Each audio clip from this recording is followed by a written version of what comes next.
Bueno, doctora. Buenas noches.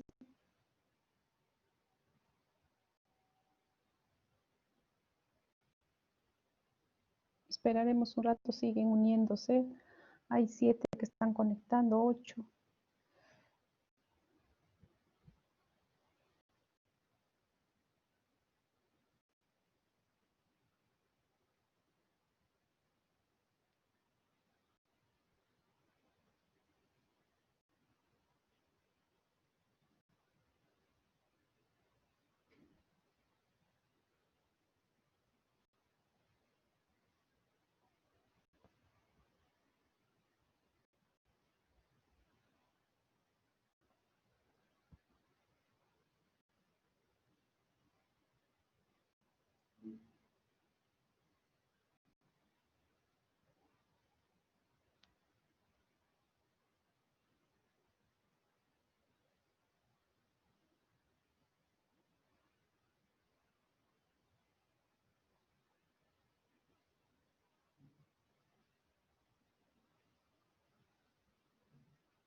Bueno, ya son 9:05 y estamos la mitad de, creo que de más de la mitad de los asistentes. Bueno, para empezar de nuevo, buenas noches, estimados alumnos y alumnas. Soy la doctora Nancy Curuata, médico nefrólogo del Hospital Almenara. En esta oportunidad, el tema a tratar será neoplasia renal y enfermedades congénitas. Voy a compartir mi pantalla completa. Primero vamos a anular esto para no tener ningún problema. Compartimos pantalla.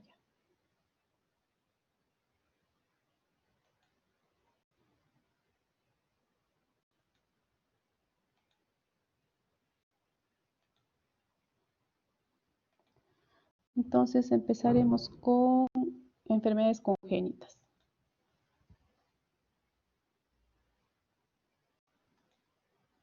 Listo. ¿Ven? ¿Todos están viendo mi pantalla? Alejandra, por favor, si me ayudas con el micro. Sí, doctora, sí se puede ver. Ya, gracias, Alejandra. Bueno, empezamos entonces. Como le mencioné, la clase de hoy día es enfermedades congénitas, ¿no?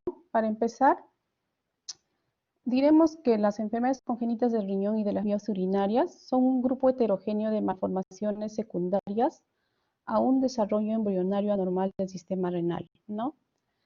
Son una de las anomalías congénitas más frecuentes, representando el 15 al 20% de las anomalías halladas en la ecografía prenatal, ¿no?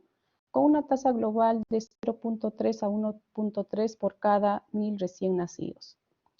Ahora, considerar que son la causa más frecuente de enfermedad renal terminal en la infancia, ¿no? Así, según diversas series, son la causa del 40 al 50% de los trasplantes renales en la infancia. Estas cifras no se modifican sustancialmente a lo largo del tiempo. La etiología de este tipo de patología va a ser multifactorial, ¿no? Y muchas veces difícil de definir de forma precisa en la mayoría de los casos. Ciertas alteraciones mecánicas o ambientales han demostrado su efecto en este sentido. ¿no? Así, en estudios animales han demostrado, por ejemplo, que una obstrucción temprana del tracto urinario, ¿no?, en el desarrollo embrionario nos va a dar lugar a la agenesia o displasia grave renal. También se ha podido observar con roedores que una dieta baja en proteínas de la madre gestante da lugar a un menor número de nefronas formadas o hipoplasia renal. Este factor de riesgo es importante, sobre todo en nuestro medio, ¿no? Ahora sabemos que en nuestro país tiene importante porcentaje de pobreza y por ende también de desnutrición en nuestras gestantes, que va a ser un factor de riesgo importante para que tenga una anomalía congénita como es la hipoplasia renal. Igualmente tener en cuenta pues la diabetes mellitus, mal controlada en la madre gestante, también que va a condicionar una hiperglicemia mantenida y va a ser un factor de riesgo para desarrollar malformaciones congénitas en el feto, ¿no? Sabemos que la diabetes pues es la primera causa en general a nivel mundial de enfermedad renal crónica y de esto no se escapa que también se presente en madres gestantes, ¿no? Por otro lado, la influencia de los factores genéticos, ¿no?, en la génesis de estas malformaciones se deduce de la asociación familiar de malformaciones que se estima de aproximadamente un 10% de los casos. Tenemos varios tipos de genes, ¿no?, que pueden estar alterados y condicionarnos ciertas patologías. Por ejemplo, ven acá una serie de un cuadro con diferentes tipos de alteración en diferentes genes, ¿no? El fenotipo renal que nos puede producir y el fenotipo extrarrenal. Por mencionar un ejemplo, aquí tenemos alteración, por ejemplo, en el gen HNF1B, ¿no?, que nos puede dar hipodisplasia, riñón en herradura, agenesia unilateral. Y como fenotipo extrarrenal, pues puede darnos diabetes, anomalías genitales, elevación de enzimas hepáticas, hipoglucemia, hipomagnesemia, ¿no? Y así como ven, hay un sinfín de alteraciones genéticas que nos pueden dar diferentes fenotipos renales y así como extrarrenales, ¿no? No olvidarse que el riñón se desarrolla a partir del metanéforos, ¿no? Y que los factores, pues que pueden ser mutaciones, obstrucción del flujo urinario, los teratógenos, la dieta materna puede producir alteraciones y malformaciones de la vía urinaria, ¿no? Importante también tener en cuenta este acrónimo, ¿no?, que en el inglés es anomalías congénitas del riñón y de las vías urinarias, el CACUT, ¿no? En relación a la clasificación de estas malformaciones congénitas, suelen clasificarse según su origen embriológico, en anomalías del parénquima renal, anomalías de la nación embrionaria renal, anomalías del sistema colector renal. Entonces, en relación a las anomalías del parénquima renal, pues, tenemos pues la displasia renal multiquística, hipoplasia renal, agenesia renal. Ahora en las siguientes diapositivas vamos a desarrollar un poco de cada uno, ¿no?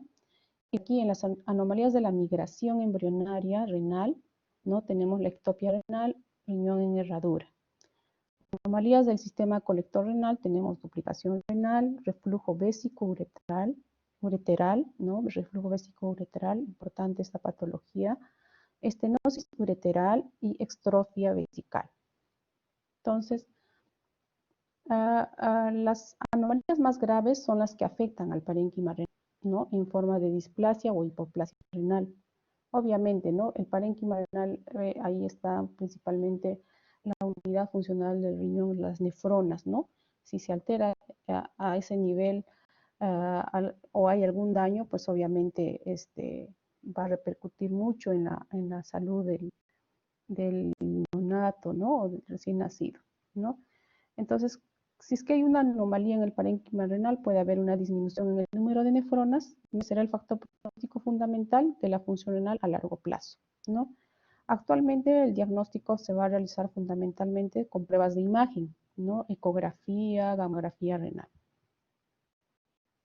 Entonces, mencionando las anomalías del parénquima renal, tenemos aquí lo que es la agenesia renal. Como ven aquí en el gráfico, prácticamente aquí está desarrollado solo el riñón, mirándolo de frente, el riñón derecho, y está ausente el riñón izquierdo, ¿no? Entonces, la prevalencia de la agenesia renal unilateral en la población general es de aproximadamente un 0.05%, ¿no? y actualmente es diagnosticada en la mayoría de los casos en la ecografía prenatal. Puede tener carácter familiar y suele ser unilateral, ¿no? Entonces, agenesia renal generalmente es unilateral. Si fuera bilateral es, bueno, incompatible con la vida, pues no, salvo que sea detectado a tiempo y podamos someter de repente a una terapia de reemplazo renal a estos niños. Entre los factores implicados en su patogenia se incluyen mutaciones, ¿no? Como habíamos mencionado, mutaciones que pueden ser en el gen como el RED o el GDNF, ¿no? La exposición a diferentes sustancias como ácido retinoico, talidomida, ¿no? Que es teratógeno, como saben, o drogas, ¿no? Cocaína, y también déficit de vitaminas, como por ejemplo el déficit de vitamina A, nos puede llevar a lo que son agenesias renales. La agenesia renal bilateral es mucho más rara, ¿no? Puede cursar con oligoamnios, muerte fetal, ¿no? Alteraciones, se ve acá alteraciones de los genes RED, GDNF también. Afecta las interacciones de la yema uretral y mesenquima metanéfrico en las primeras fases. Seguimos con agenesia renal, ¿no? En general, la forma unilateral, que es la más frecuente, como hemos mencionado, es asintomática, ¿no? Su expresividad clínica depende de la asociación a otras anomalías urológicas, como el reflujo vesicouretral, la más frecuente, o extrarrenales por alteraciones a nivel de las orejas, genitales, esqueleto, tracto gastrointestinal, respiratorio, ¿no? El riñón contralateral debe desarrollar hipertrofia compensadora. Si esta no se observa, puede indicar displasia, ¿no? Entonces, como hemos mencionado, en general van a ser asintomáticas. Las personas en general podemos vivir con un solo riñón, ¿no? O sea, obviamente no es lo ideal, pero si tenemos uno y está bien, ¿no? Es funcionante, entonces no va a haber ningún problema. Podemos, sin problemas, podemos seguir adelante en nuestra vida. Entonces, es por eso que muchas veces es asintomático. Hemos tenido incluso pacientes que ya de adultos se han dado cuenta que han nacido con un solo riñón, ¿no? O en algún chequeo médico, algún chequeo de trabajo, etcétera, y vienen a nosotros diciendo, queriendo investigar por qué solo tienen un riñón. Entonces, muchas veces es pues congénito y que ya en edad adulta se enteran, ¿no? Entonces, ¿qué se aconseja en estos casos? Monitoreo ecográfica durante el crecimiento y gamografía para descartar ectopias, ¿no? Ectopia aparentemente del riñón que no está, pues, ¿no? Entonces, eso hay que hacer seguimiento, porque inicialmente podemos pensar que no tiene un riñón, pero podría estar en otro lugar. Entonces, en estos casos, sin embargo, se ha referido incremento de hipertensión arterial e hiperfiltración, especialmente en pacientes con obesidad. Entonces, ¿esto qué significa? Pacientes que nacen con un solo riñón, es importante que tengan estilos de vida saludables, ¿no? Una alimentación adecuada,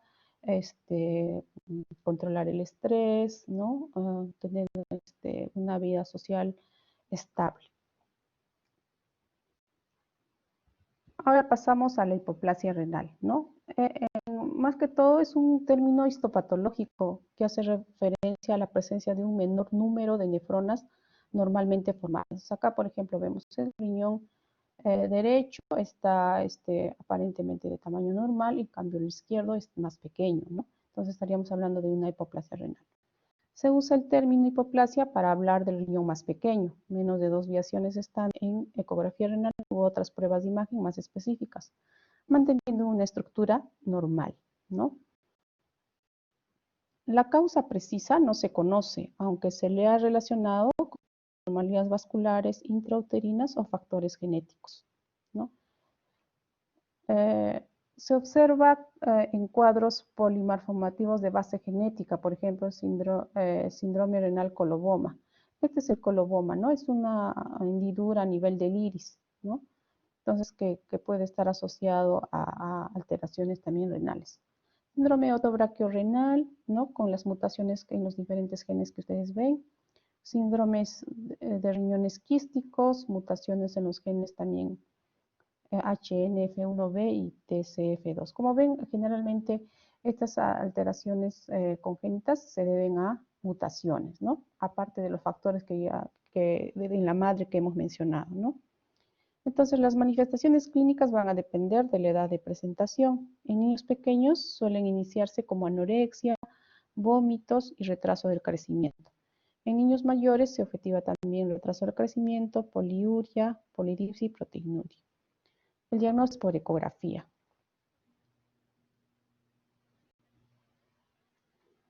La displasia renal, ¿no? Es un término histopatológico que hace referencia a la presencia de nefronas mal formadas, ¿no? Acá habíamos mencionado la hipoplasia renal, que la parte histológica va a estar, o la estructura va a estar normal. En cambio, acá ya hay alteración o presencia de nefronas mal formadas, ¿no? Entonces, hace referencia a la visualización de imágenes fundamentalmente ecográficas del riñón de menor tamaño y con una estructura o aspecto alterados, ¿no? La displasia renal más extrema es la displasia multiquística, ¿no? Donde el parénquima renal está completamente sustituido por quistes de diverso tamaño que le dan al riñón un aspecto macroscópico de racimo de uvas.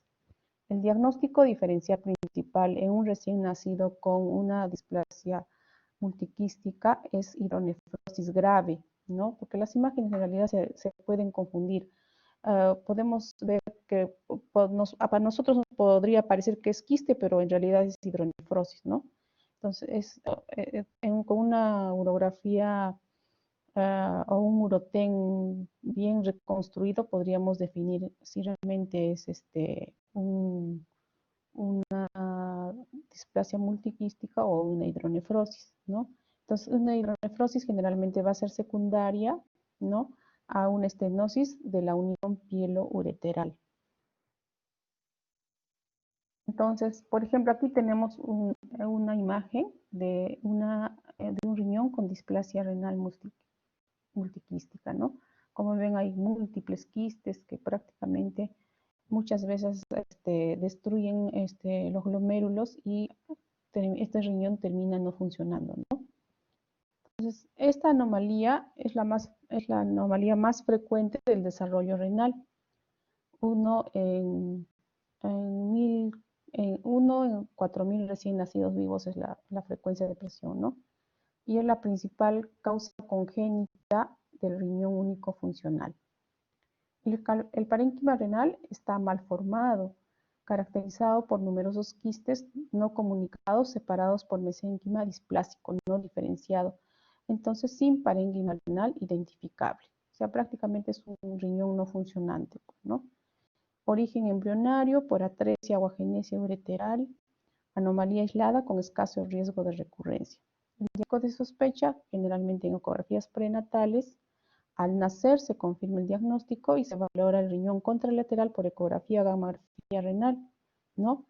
Eh, menor o igual a un tercio de los casos presenta reflujo vestibular más displasia, ¿no? El curso natural, lo que va a pasar con ese riñón es se va a producir involución espontánea de los quistes en porcentaje importante.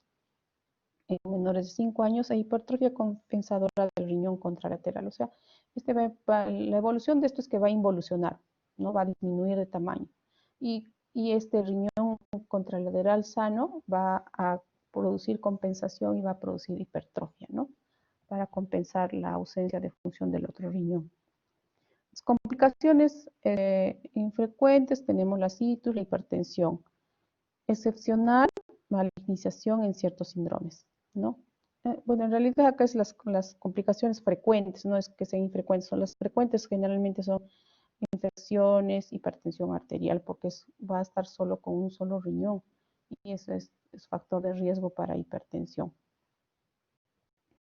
Entonces, ¿qué tenemos que hacer con la displasia renal multiquística? Una actitud conservadora, seguimiento del curso natural. Como habíamos visto, este riñón multiquístico va a involucionar, ¿no? Entonces, la nefrectomía en realidad hoy es infrecuente y se reserva cuando hay una masa grande que no involuciona, ¿no? Y produce compromiso respiratorio u otras complicaciones. Por ejemplo, esto estaría propenso a hacer infecciones urinarias o de repente un quiste que se complique y sangre o quiste que se accede, ¿no? Y entonces ya en esos casos, si vemos que puede comprometer la vida del paciente, entonces en esos casos sería nefrectomía, ¿no? El pronóstico a largo plazo va a depender de si hay anomalías del riñón contralateral o malformaciones asociadas, ¿no? Si el riñón contralateral está bueno, entonces no debería haber ningún problema. Como les he mencionado, una persona puede vivir tranquilamente con un solo riñón.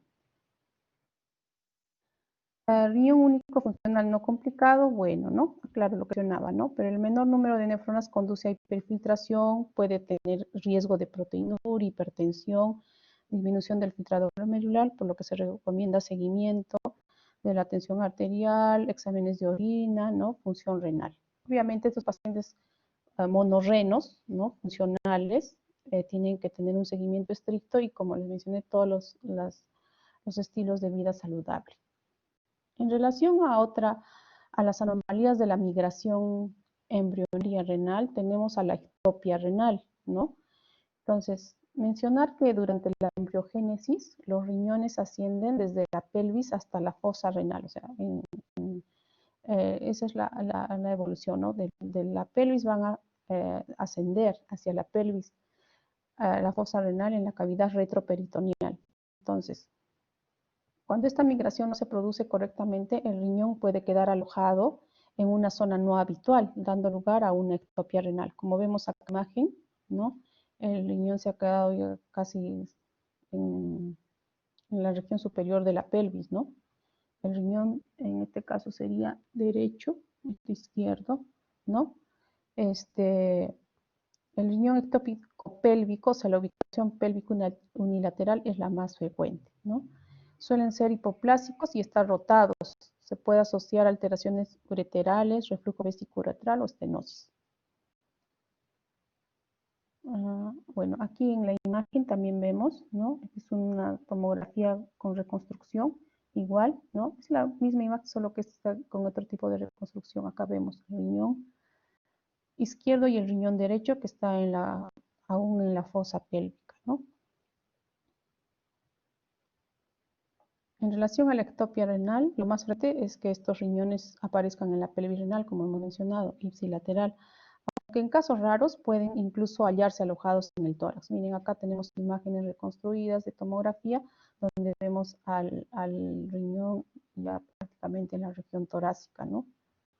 Aquí también, acá también se ve lo que es el riñón, en este caso sería izquierdo, ¿no?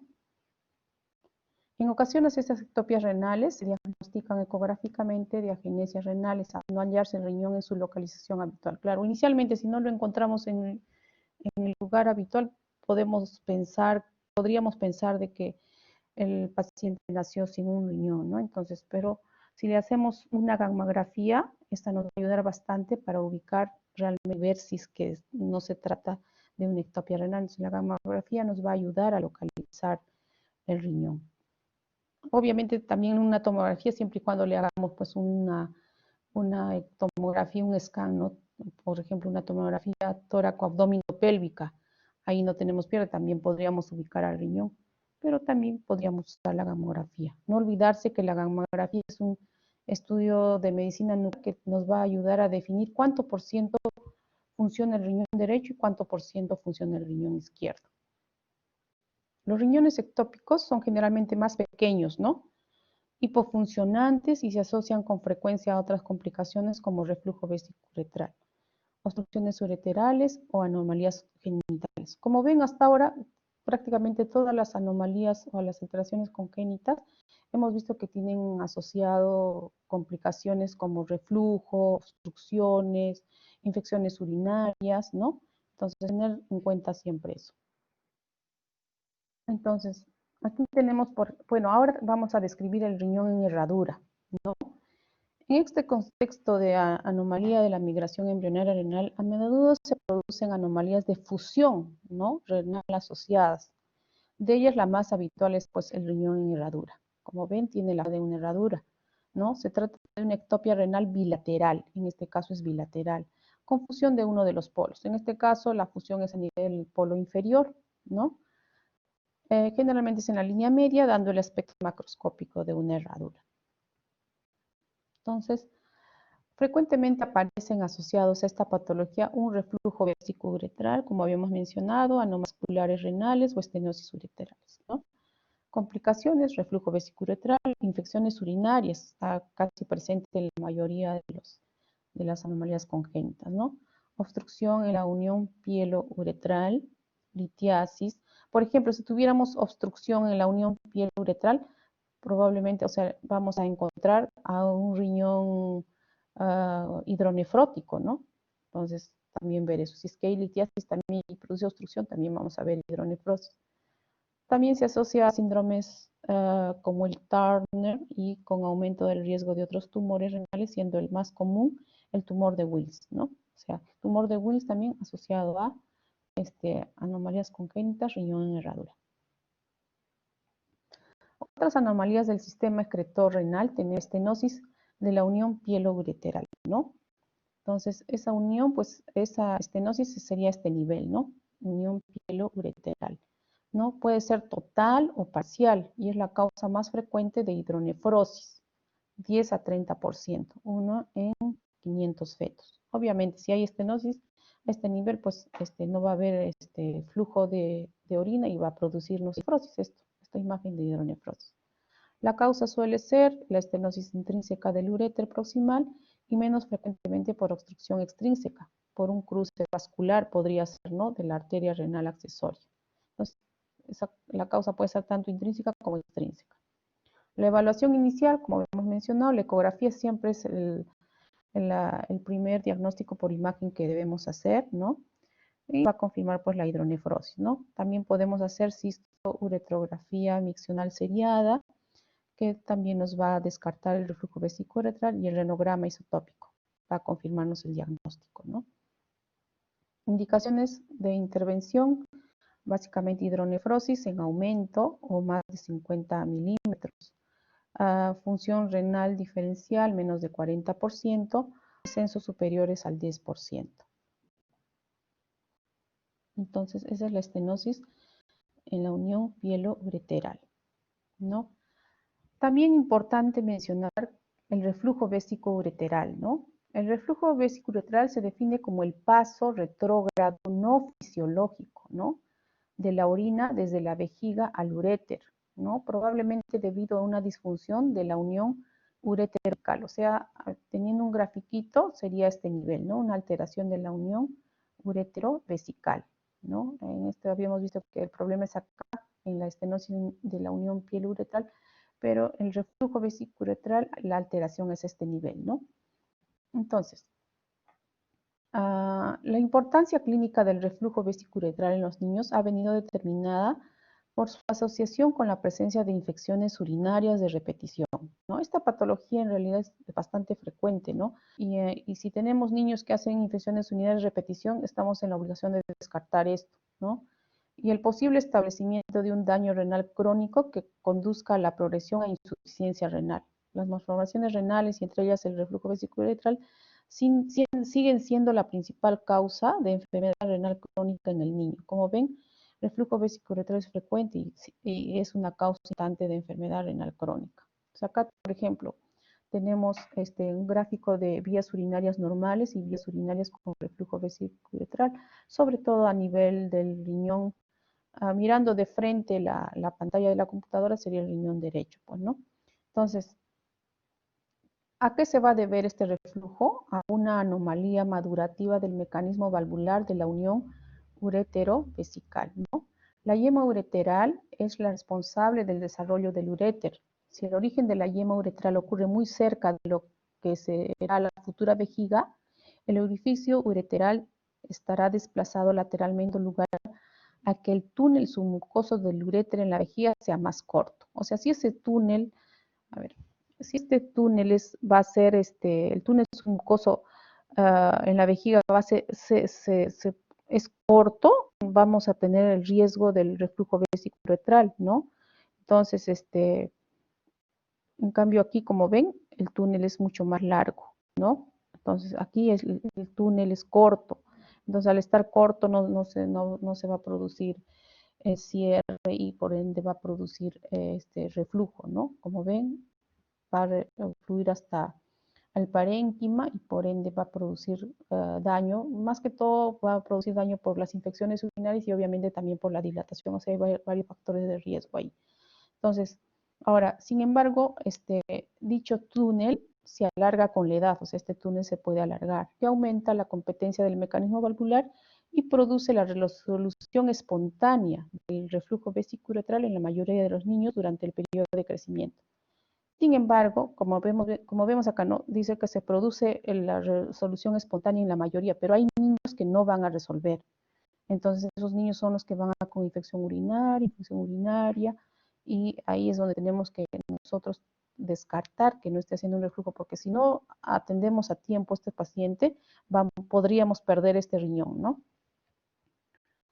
Bueno, si solo es unilateral, bueno, perdemos el riñón y se queda con uno solo, pero ya con todos los riesgos que hemos mencionado. Va a ser tendencia a que sea hipertenso, hiperfiltración, proteinuria, etc. Entonces acá tenemos los grados de reflujo. Como ven, grado 1 solo alcanza al uréter, ¿no? Sin dilatarlo, ¿no? De aquí, esta zona solo se va a alterar. En el grado 2, el reflujo alcanza el uréter y la pelvis y los cálices, ¿no? Sin dilatarlos tampoco. O sea, hay reflujo, pero todavía no los dilata. En el grado 3 ya hay ligera dilatación, ¿no? Que llega hasta la pelvis, ¿no? Y los cálices. En el grado 4 ya la dilatación va a ser mayor, ¿no? Y obviamente en el 5 es mucho mayor, incluso con tortuosidad grave y con pérdida de la morfología calicial normal y de la visualización de las impresiones papilares. Entonces, en este grado, aparte de que ya está tan severo, también como ven, ya se compromete el parénquima renal y probablemente este riñón ya esté perdido, ¿no? Entonces, ¿cómo se va a hacer el diagnóstico? Se va a realizar el diagnóstico mediante la realización de una cisto-uretrografía miccional seriada, ¿no? Para el seguimiento se recomienda la utilización de cistografía isotópica, que esto es un examen de medicina nuclear, y la técnica gold estándar para el diagnóstico de daño renal, o sea, ya si es que para ver si es que este reflujo ya nos ha producido daño, lo ideal es hacer la gamografía renal con ácido dimercaptosuccínico, el DMSA. Entonces, para hacer el diagnóstico del reflujo, no se olviden, cisto-uretrografía miccional seriada, ¿no? Pero para ver si ya tenemos daño en el riñón, lo que hacemos es la gamografía renal, el DSA. Entonces, aquí, por ejemplo, en relación al tratamiento, ¿qué tendríamos que hacer, no? Por ejemplo, se recomienda profilaxis antibiótica nocturna, ¿no? Habíamos visto que este reflujo nos va a producir infecciones urinarias. Entonces, parte del tratamiento de esto es realizar profilaxis antibiótica, ¿no? Esperando que se produzca el crecimiento o el alargamiento del túnel subcutáneo y que con el tiempo y mientras crezca el niño pueda resolverse el problema de forma espontánea, como habíamos visto que se produce en la mayoría de los casos. Entonces, mientras tanto, se realiza la profilaxis antibiótica nocturna, inicialmente con amoxicilina, 10 a 15 miligramos por kilo en niñas con reflujo vesicular de 3 del tercer al quinto grado, o sea, si es que la niña presenta reflujos tercero, cuarto, quinto, tengo que hacer profilaxis antibiótica, ¿no? Entonces, si en niños, si está con reflujo de cuarto y quinto grado, ¿no? O hasta que se evalúe de nuevo el reflujo vesicular mediante control cistográfico. Pero estas son las condiciones, ¿no? Si ya tengo reflujos de este tipo a partir del grado 3 en niñas, tengo que hacer profilaxis antibiótica. Y en los niños, a partir del grado 4, ¿no? ¿En qué casos voy a considerar tratamiento quirúrgico? ¿No? Si hay persistencia del reflujo vesicular y ya el grado es cuarto, quinto, ¿no? Después de 2 a 3 años, si es que no haya habido una resolución espontánea, como habíamos mencionado, ¿no? Que haya infecciones urinarias o aparición de nuevas cicatrices. Eso de las cicatrices se refiere a las cicatrices a nivel de los riñones, ¿no?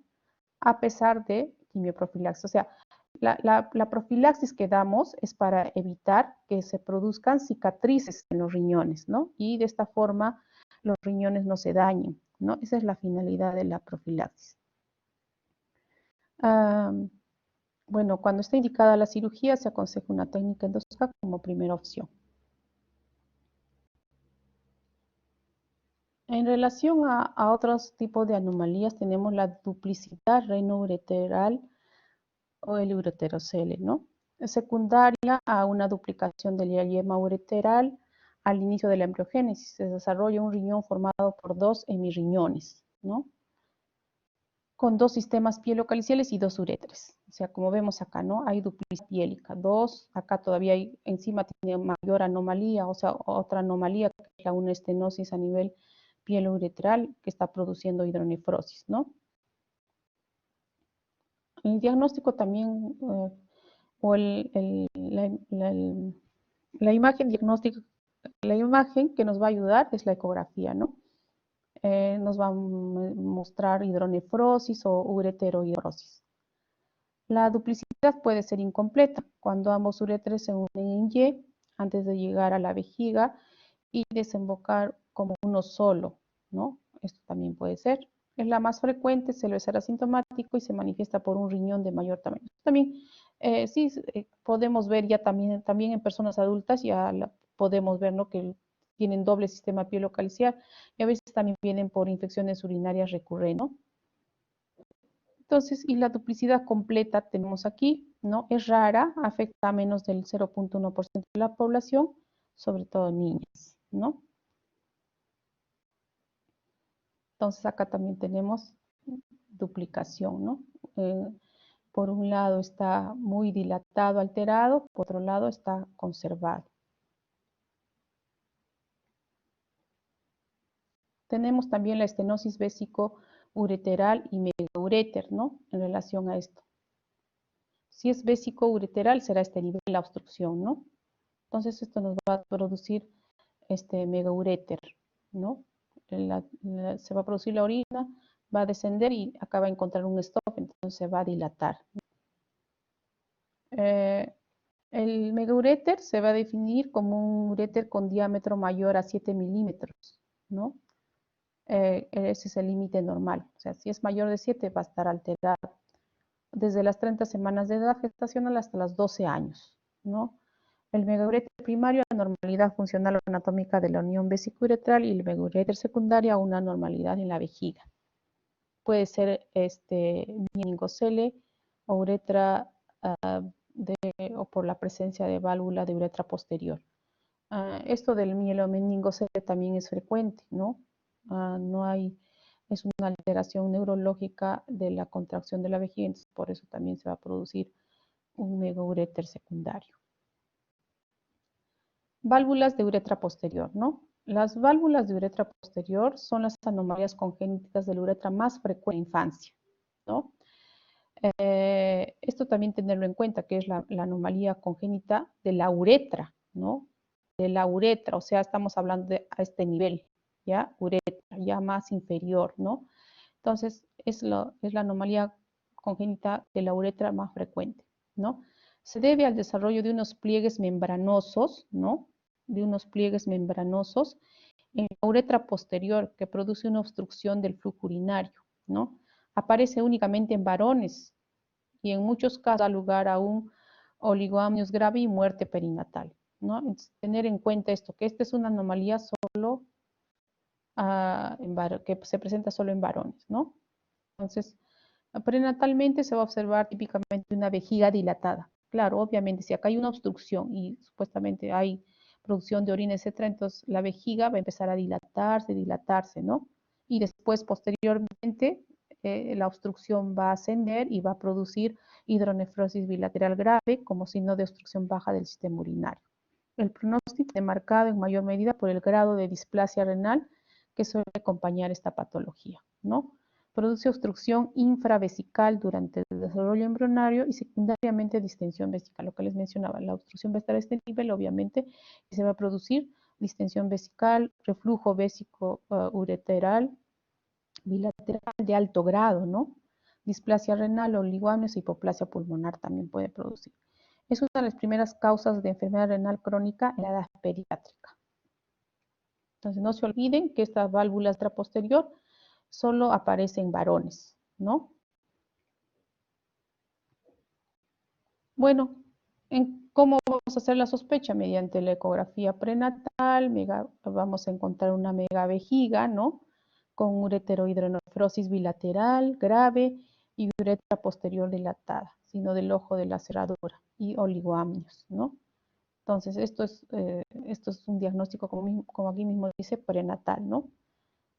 Bueno, se precisa una actuación perinatal urgente con realización de ecografía, cistoscopías para poder ver si se puede dilatar, ¿no?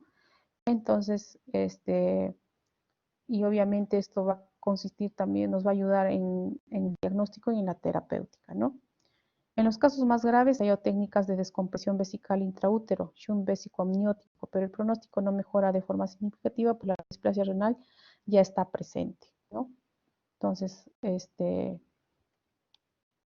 la válvula de uretra posterior. Bueno, esto solo por mencionarlo, el síndrome de Prunne-Belli, ¿no? Se define por la tríada de deficiencia o hipoplasia de la musculatura abdominal, como ven acá, criptorquidia bilateral en varones y también anomalías del aparato urinario, con uréteres alargados, dilatados y tortuosos. La sustitución del tejido liso por fibroso, ¿no? Y vejiga grande, no trabecular con hipoplasia de la musculatura lisa. Tener en cuenta estos puntos clave, ¿no? Bajo el término habíamos visto de CACUT, se engloba un grupo de entidades que son muy frecuentes, se asocian con infección urinaria y representan la causa más importante de enfermedad renal crónica en la edad pediátrica, ¿no? En los casos en los que no se ha detectado prenatalmente, se debe sospecharse en lactantes con infección urinaria, ¿no? Especialmente ante pielonefritis que requieren hospitalización y sean distintos, o sea, el germen sea distinto al E. coli, ¿no? Un correcto diagnóstico de CACUD exige realizar una historia clínica detallada, incluyendo antecedentes familiares de problemas renales y familiares y de diabetes.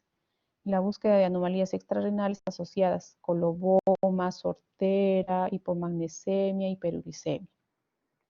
El seguimiento de estos pacientes debe de procurar evitar los factores que puedan agravar el daño renal congénito existente, con especial atención a la prevención y el tratamiento de las pielonefritis agudas, a la erradicación de la obstrucción urinaria y a la promoción de hábitos de vida saludables, lo que hemos mencionado desde un inicio, ¿no? La profilaxis antibiótica en niños con hidronefrosis solo ha demostrado riesgo de infección urinaria en pacientes con hidronefrosis de alto grado. Bueno, esto es todo el tema de lo que es malformaciones congénitas. No sé si tienen alguna pregunta. A ver. O continuamos con la siguiente charla.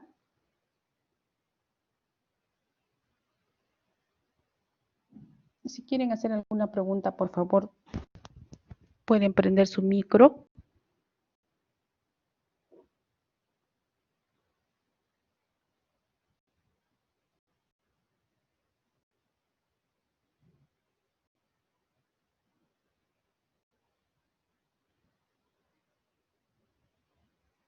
Entonces, no se olviden de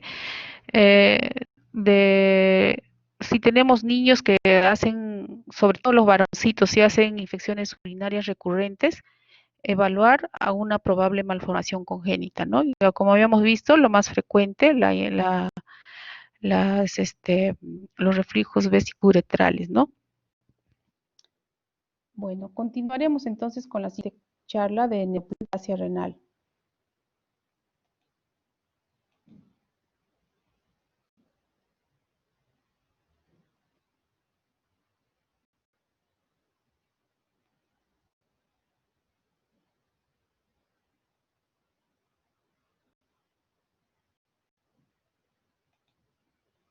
¿Me escuchan bien? Ya, gracias. Entonces, ahora vamos a hablar sobre la neoplasia renal, ¿no? Bueno, recordar antes de todo la parte anatómica. del riñón, ¿no? El riñón, el parénquima renal, la grasa perirrenal, la fascia de Gerota, la glándula suprarrenal, ¿no? La arteria y la vena renal, ¿no? Lo que es la pelvis renal, el uréter, por acá la vena cava inferior, ¿no? Eh, Importante para ver, sobre todo, evaluar lo que son los estadios de la neoplasia. Entonces empezamos. El cáncer de células renales, ¿no? También yo cáncer de riñón o adenocarcinoma renal. Es importante de repente esto, ¿no? Los sinónimos, ¿no? Cáncer de células renales puede ser también llamado cáncer de riñón o adenocarcinoma renal, ¿no? Es una enfermedad en la que se encuentran células malignas o cancerosas que se originan en el revestimiento de los túbulos del riñón, o sea, el de la corteza renal, básicamente. Entonces, ¿cuál es la epidemiología, no? El cáncer de células renales es responsable de un 2 a 3% de todos los tumores malignos en el adulto, ¿ya? Es 2 veces más frecuente en hombres que en mujeres. La influencia racial también está presente, más frecuente en afroamericanos que en raza caucasiana, ¿no? La mayoría de los casos se diagnostican entre la cuarta y la sexta década de la vida. En promedio más o menos se habla a partir de los 50 años de edad, pero en realidad se puede presentar a cualquier edad, ¿no? Entonces, no se olviden, la mayoría de los casos entre la cuarta y la década de la vida, y más frecuente en hombres. También considerar que el cáncer se presenta frecuentemente en forma esporádica, ¿no? Sin antecedentes familiares, y raras veces forma parte de un síndrome hereditario. Solo 5% es un síndrome hereditario, o sea que digamos el papá, la mamá o algún otro familiar haya tenido cáncer, ¿no? Generalmente es en forma esporádica, ¿no? No se han determinado las causas exactas de esta enfermedad, sin embargo, tenemos factores de riesgo importantes, ¿no? ¿Cuáles? El hábito tabáquico, ¿no? Doble el riesgo de desarrollar esta enfermedad. La exposición a ciertos productos químicos, ¿cuáles? El cadmio, el asbesto, el petróleo, ¿no? Ahora, un estado importante en relación a nuestro aspecto físico, la obesidad, ¿no? Como ven, la obesidad es un factor importante de neoplasia renal, ¿no? Luego también tenemos la enfermedad quística renal adquirida en pacientes sometidos a diálisis crónica, ¿no? 30% de esos pacientes desarrollan un cáncer renal, o sea, nuestra población en diálisis también es un factor de, ¿no? El uso indiscriminado de analgésicos, esto también es importante, ¿no? A veces hay mucha gente que consume bastante aspirina, fenacetina, ¿no? En este caso, más implicados en el desarrollo de cáncer de vías urinarias, ¿no? Entonces, ¿cuáles son los factores de riesgo? No olviden el hábito tabáquico, la exposición a ciertos productos químicos, la obesidad, ¿no? La enfermedad quística renal adquirida en los pacientes que están en diálisis, ¿no? Y el uso indiscriminado de analgésicos. Entonces, se asocian con un incremento en la incidencia, número de nuevos casos por año. No se olviden, la incidencia es el número de nuevos casos por año de esta enfermedad. Y también que generalmente se produce en forma esporádica. Entonces, en relación a los factores genéticos, recientemente se han podido establecer las bases genéticas y moleculares de esta enfermedad, ¿no? Existen varios síndromes hereditarios que se asocian con cáncer renal de distintos tipos histológicos con otros tipos de tumores. En general, aquellos pacientes con un familiar de primer grado diagnosticado de cáncer renal antes de los 40 años, los que presentan cáncer renal bilateral o multifocal en un mismo riñón pueden tener un componente hereditario, ¿no? En estos casos se puede recomendar al paciente y familiares pruebas específicas con la finalidad de realizar un diagnóstico precoz de la enfermedad. Sin embargo, hay que recordar que la relación hereditaria solo se produce en 5%, ¿no? Por otro lado, es posible encontrar asociación con otras neoplasias. Dos estudios de registros de pacientes han encontrado mayor incidencia de linfomas en pacientes con carcinoma de células renales, ¿no? Entonces, no olvidarse que el factor genético solo es 5%. El carcinoma de células renales representa un 80-85% de todos los tumores malignos renales, ¿no? Típicamente, como habíamos mencionado, se origina en la corteza renal y presenta varios subtipos.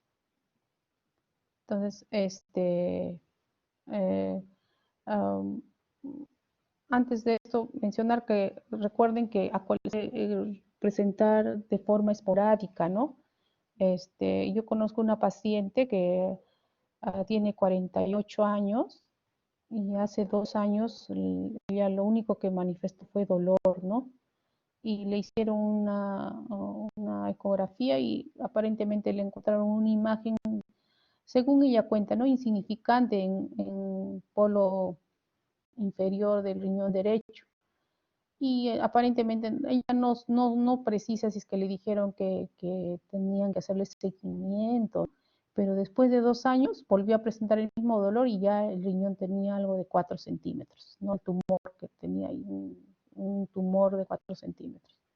Entonces, por suerte, y ella es joven, a 48 años, ¿no? Y aparentemente no es obesa, uh, uh, fumará ocasionalmente, ¿no? Pero le hicieron la resección parcial, o sea, la resección del tumor y salió un carcinoma de células renales, pues, ¿no? Entonces, como ven, a veces es esporádico. Entonces, en relación a la clasificación histológica de los tumores renales, ¿no? Tenemos el más frecuente, el carcinoma renal de células claras, en un 80%. Y como ven, hay una lista, un sinfín de patologías de carcinomas, ¿no? Tenemos la neoplasia renal quística multilocular, el carcinoma papilar de células renales, carcinoma cromófobo, carcinoma medular, el adenoma papilar, el oncocitoma es algo de comportamiento benigno, ¿no? Entonces, saber que el más frecuente es el carcinoma renal de células claras, 80%. Seguimos aquí, los tumores metanéfricos, adenoma metanéfrico, adenofibroma metanéfrico, etc., ¿no? Luego tenemos tumores nefroblásticos y tumores quísticos que se presentan principalmente en niños, nefroblastomas, ¿no? Restos nefrogénicos, nefroblastoma quístico parcialmente diferenciado, nefroma quístico pediátrico, ¿no? Los tumores mesenquimales también son pediátricos principalmente, sarcoma de células claras, tumor rhabdoide, nefroma mesoblástico congénito, tumor renal osificante en la infancia, ¿no? Y así como ven, seguimos con la clasificación, tumores mesenquimales principalmente en adultos, leiomyosarcoma, ¿no? Sarcoma sinovial, angiosarcoma, etcétera, etcétera, ¿no? Aquí tumores neuroendocrinos también, tumor neuroendocrino bien diferenciado, carcinoma neuroendocrino de células grandes, de células pequeñas, paraganglioma, etcétera, ¿no? Hay tumores misceláneos también, neoplasias hematopoyéticas renales, tumores de células germinales y tumores metastásicos a riñón. Como ven, es una lista larga, ¿no? De las cuales importante tener en cuenta las que ya habíamos mencionado, el carcinoma de células claras, 80% es el más frecuente, ¿no?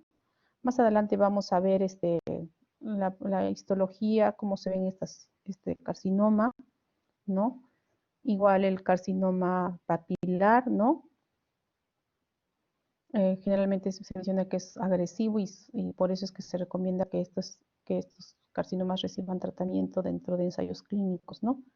Eso se presenta en 15%, el carcinoma cromófobo y oncocitoma en 5%. Este último es de crecimiento muy lento y rara vez tiene capacidad para diseminarse, tiene un comportamiento benigno, se podría decir, ¿no? El carcinoma de conductos colectores, ¿no? Se va a comportar como un carcinoma de células transicionales de vejiga y vías urinarias. El carcinoma de células transicionales básicamente de vía urinaria, ¿no? Vejiga. Entonces, es el tratamiento de este tipo de cánceres es diferente, ¿no? Está basada en platinos. La variante sarcomatoide eh, puede coexistir con cualquiera de los tipos anteriores y por su misma nomenclatura es pues más agresiva, ¿no? El tumor, su crecimiento es más rápido.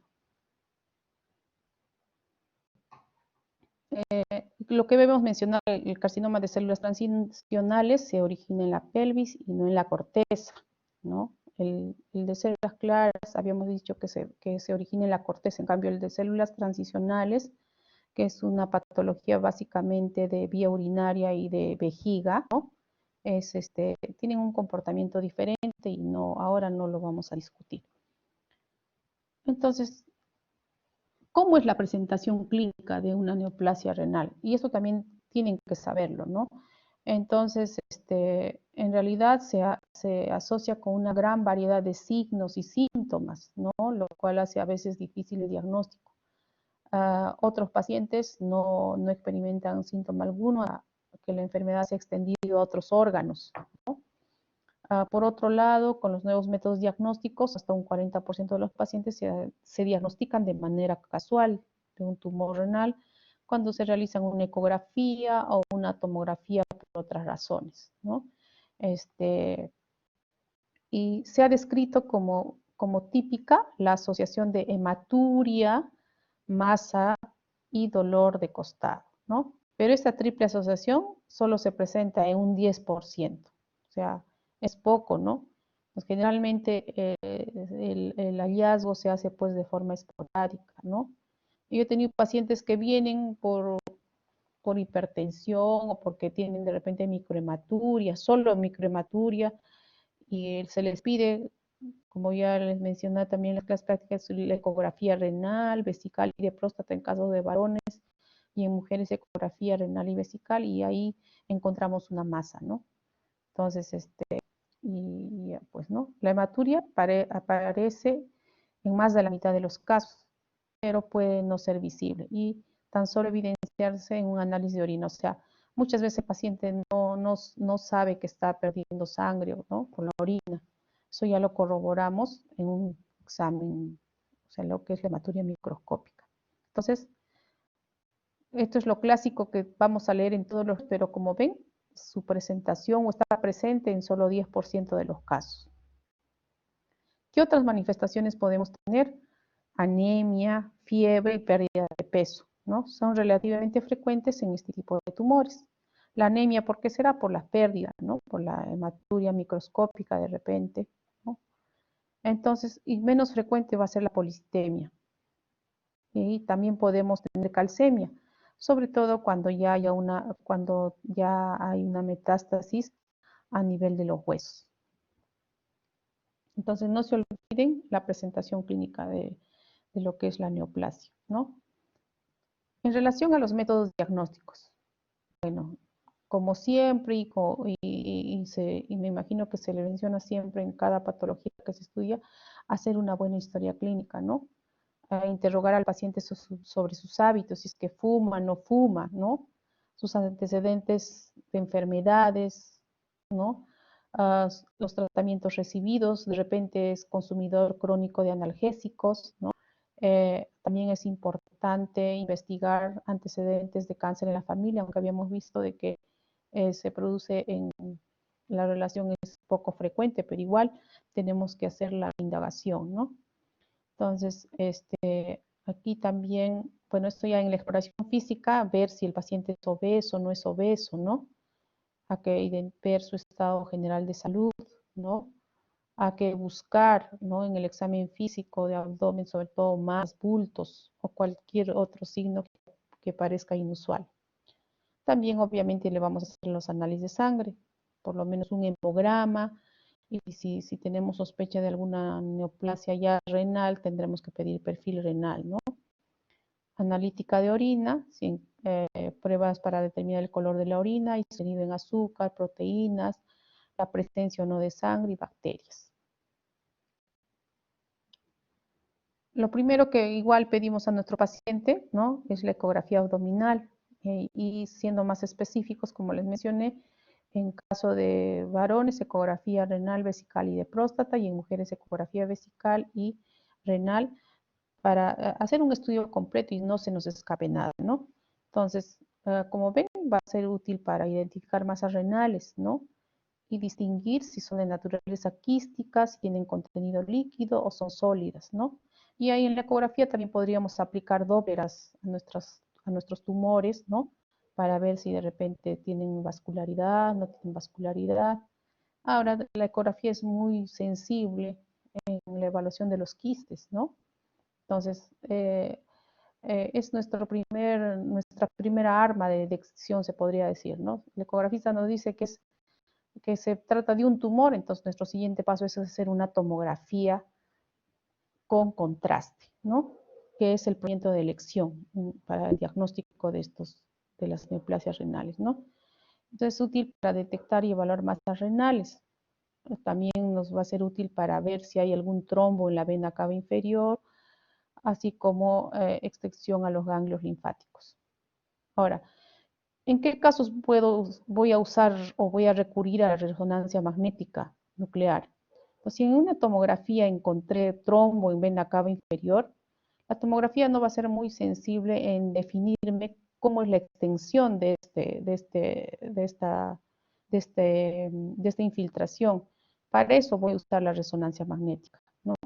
Entonces, en el caso de que exista sospecha de infiltración de la vena cava inferior, esta técnica nos va a ayudar a evaluar la extensión de dicha infiltración. Entonces, en esos casos yo voy a resonancia magnética. Sin embargo, si solo me dicen que hay un tumor limitado en el parénquima renal, no será necesario que amplíe mi estudio con la resonancia.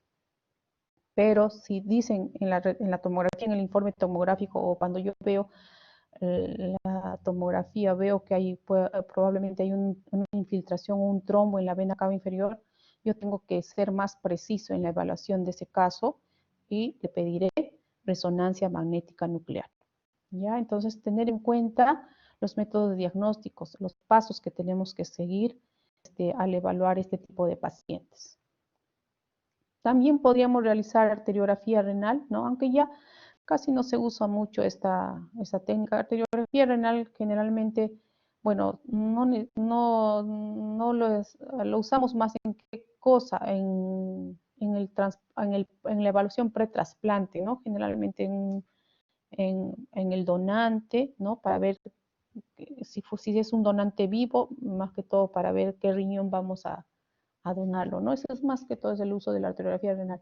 Pero aquí en neoplasia es poco, ¿no? Dicen que es útil para definir la vascularización del tumor renal, pero eso también lo puedo definir con un Doppler, ¿no? O también con una tomografía con contraste. Entonces casi no es habitual usar esto, ¿no? La pielografía intravenosa también ya está casi en desuso, ¿no? Para evaluar lo que es parénquima renal, pero sí es útil para evaluar si hay un cáncer en las vías urinarias, ¿no? Evaluación de enfermedad extraabdominal para descartar extensión a distancia del tumor. Es útil la realización de una radiografía simple de tórax, realizar un estudio de tomografía tóraco-abdomino y pélvica también podría ser, solicitar gamografía ósea para descartar metástasis en los huesos, ¿no? Y básicamente, ¿cuándo vamos a sospechar metástasis en los huesos? Cuando haya dolor o elevación de la fosfatasa alcalina o que los niveles de calcio estén elevados, ¿no? Entonces, como ven, tenemos varios métodos diagnósticos. También podemos hacer biopsia o punción aspiración con aguja fina. Generalmente esto se hace ya intraoperatorio, ¿no? Así, no solemos hacer estas biopsias cuando estamos en evaluación del paciente, ¿no? Generalmente se hace intraoperatorio. Entonces, también podemos hacer un PET-TAC, que es la combinación de gammagrafía nuclear, ¿no? Se puede hacer un PET-TAC al mismo tiempo, ¿no? Esto le permite al radiólogo localizar con mayor precisión anatómica las áreas de mayor captación que sugieren un área de cáncer. O sea, son métodos diagnósticos que podemos usar, pero como habíamos visto, los de elección, inicialmente una ecografía abdominal, después pediremos una tomografía con contraste y vemos si queremos evaluar con mayor precisión la extensión de infiltración en la vena cava inferior, pediré una resonancia. Con eso tengo el diagnóstico completo. Entonces aquí, por ejemplo, tenemos una tomografía, ¿no? Donde vemos que el riñón, en este caso es el riñón izquierdo, tenemos una masa, miren, ¿no? Una masa renal, que debe ser, generalmente cuando tenemos una masa ya, generalmente de frente van a intervención quirúrgica, ¿no? Y ahí, dependiendo de la extensión del tumor, es que se hace una nefrectomía parcial o solo resección del tumor o una nefrectomía radical. Entonces, ahora es importante realizar la estadificación del carcinoma de células renales. Como ven ustedes, esto es un poco fastidioso, el famoso TNM, ¿no? Aprenderse todo esto es todo un... A ver, hay test X, no se puede valorar el tumor, T1, T2, T3, ¿no? Solo mencionar esto, ¿no? Que el T1 es un tumor de 7 hasta... Es un tumor menos de 7 centímetros, ¿no? El T2 es de 7 a 10, incluso hasta algunos dicen más de 10, pero siempre y cuando el tamaño esté limitado al riñón, ¿no? El T3 ya hay una extensión a venas renales mayores, puede haber a vena suprarrenal, tejido perirenal, sin pasar fascia de Gerota y sin comprometer la glándula adrenal ipsilateral, ¿no? Y el T4, pues ya hay invasión más allá de la fascia de Gerota, incluyendo extensión contigua a la glándula adrenal. En relación a los ganglios linfáticos, eso sí es más fácil, ¿no? NX, los ganglios linfáticos regionales no se pueden valorar. N0, no hay metástasis a ganglios linfáticos regionales. N1, metástasis a ganglios linfáticos regionales. Y en relación a metástasis a distancia, M0 no hay metástasis a distancia, M1 hay metástasis a distancia. Pero este cuadrito tan así que parece tedioso, lo vamos a resumir en este gráfico. Esto sí tienen que aprendérselo, tienen que verlo, tienen que analizarlo y no olvidarse, ¿ya? Entonces, este gráfico representa el resumen de todo esto y el estadio, ¿no? Como ven acá hay estadio 1, 2, 3, 4. Entonces, así solo las letras también es difícil de aprenderse y recordar. Entonces, acá, este gráfico sí, miren, acuérdense acá, fácil, ¿no? Estadio 1, el tumor solo se encuentra dentro del riñón y no es mayor de 7 centímetros. Entonces, tumor no mayor de 7 centímetros, ¿no? Y localizado dentro del riñón. Estadio 1, ¿ya? Entonces acá incluso dicen T1A, T1B, como ven, cuando T1A cuando tiene máximo 4 centímetros o menos, ¿no? El estadio T1B de 4 a 7 centímetros, ¿ya? Entonces, esto sí es más fácil de aprender que el cuadrito este que hemos visto, que hasta da pereza leerlo. Entonces, esto sí, ¿ya? No se olviden. T1, tumor menos de 7 centímetros. Si quiero ser más exacta, T1A hasta 4 centímetros, T1B hasta 7 centímetros. Todo lo demás está libre. Etapa 2. El tumor ya mide más de 7 centímetros, ¿no? Pero sigue estando dentro del riñón. O sea, está más grandecito, ¿no? Incluso puede llegar hasta 10 o más centímetros, pero siempre localizado dentro de los riñones. Entonces, etapa 1 y 2 se parecen, la única diferencia es en el tamaño del tumor, ¿no? Entonces, eso. Etapa 3 o estadio 3. El tumor crece hacia una vena principal o hacia el tejido alrededor del riñón. Entonces, estadio 3, ¿no? Miren, acá está el estadio 3, ya tenemos el tumor en vena cava, ¿no? Acá el tumor ya está grande. Entonces, en este estadio, ¿cuál será mi diagnóstico por imágenes de elección? ¿Alguien me puede decir? con todo lo que hemos mencionado. A ver, si alguien se anima a decir, pruebas tu micro, por favor, porque no veo sus nombres ahorita. A ver, para ver si están despiertos, si me están escuchando. Hola. Buenas noches, doctora. ¿Sería resonancia magnética? Ya, muy bien, claro, sería la resonancia, pero ya estamos, porque aquí como ven, ya hay infiltración en la vena, entonces si yo quiero ser detallista en ver hasta dónde está la extensión, entonces le pido resonancia magnética. Muy bien, gracias. Entonces, como ven, la etapa 3 o el estadio 3 está fácil también de recordarse y evaluar, ¿no? En estas dos primeras etapas, suficiente con tomografía.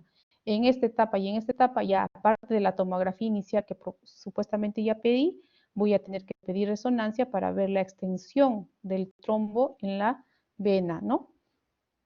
Entonces, como ven aquí, etapa 3. Y la etapa 4 es igual que la etapa 3, pero la diferencia es que ya el tumor nos va a invadir la glándula renal, ¿no? O se va a extender fuera del riñón. Entonces, el tumor se ha propagado fuera de la fascia de Gerota, ¿no? Y el tumor puede que haya crecido hacia la glándula suprarrenal. ¿Ve? Ya está simple, ya no tienen que aprenderse, solo tienen que recordar este grafiquito. Entonces, la diferencia de etapa 3 y etapa 4 es que en el estadio 4 ya hay invasión de la glándula suprarrenal. Muy bien. Entonces creo que esto ya está claro y ya no está complicado. Entonces, a ver, acá tenemos, hoy estoy, a ver, ¿en qué estadio estará este riñón? ¿Alguien puede decirlo? ¿Estará bien esto que dice acá estadio 2? Sí, el tumor mide más de 7 centímetros. A ver si alguien puede prender su micro.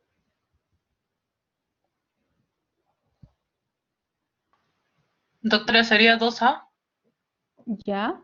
¿Por qué tiene 2A? Porque es mayor a 7 centímetros, pero menor a 10. Ya. Claro, justo está en lo de 7 centímetros, ¿no? Y que además que no se ve que haya infiltración de vena, ¿no? Y tampoco invasión de glándula suprarrenal. Muy bien. Gracias. Bueno, entonces ahora mencionaremos los factores pronósticos, ¿no? La historia natural del cáncer de células renales va a ser muy variable, ¿ya? Entonces, aproximadamente un 30% de los pacientes se presentarán como enfermedad diseminada o metastásica en el momento del diagnóstico, ¿no? Un 30% es bastante. Y un tercio de los restantes desarrollarán metástasis a lo largo de su evolución, ¿no? El pronóstico y las opciones de tratamiento dependen básicamente de dos factores, ¿no? Del estadio de la enfermedad, ¿no? A medida que avanza el estadio del 1 al 4, menores son las posibilidades de curación. Claro, o sea, si yo lo detecto en el estadio 1 o 2, muy bien, porque ya todavía está localizado, entonces con el tratamiento que vamos a ver en un rato, vamos a ver que va a tener buen pronóstico, ¿no? Pero si vemos que ya está avanzado, ya obviamente el pronóstico va a incrementarse en gravedad, ¿no? Entonces, también de qué va a depender de la edad del paciente y su estado general de salud, ¿no? En esto, mencionarles un ejemplo, y también en relación al tratamiento, que creo que está acá, ya ahorita, para darles el ejemplo. Bueno, terminaremos con esta lámina y más adelante vemos el ejemplo que les quería poner. En la enfermedad avanzada o metastásica, los niveles de hemoglobina, lactato, deshidrogenasa y calcio en sangre, conjuntamente con el estado general y el tiempo transcurrido desde el diagnóstico, son factores que van a clasificar a los pacientes en tres grupos de riesgo, ¿no? O pronóstico, grupo de buen pronóstico, pronóstico intermedio y de mal pronóstico. Entonces, aquí en relación al tratamiento, hay distintos tipos de tratamiento disponibles para los pacientes con cáncer de células renales, ¿no? Algunos tratamientos son estándar, ¿no? Que son el tratamiento de uso actual y otros se están probando en ensayos clínicos. En lo que se refiere a lo que son neoplasias, hay bastante estudio de ensayos clínicos, ¿no? No solo en renal, en leucemias, linfomas, cáncer gástrico, en todo, prácticamente todo lo que es oncología, los tratamientos a veces se basan en puro ensayo clínico, ¿no?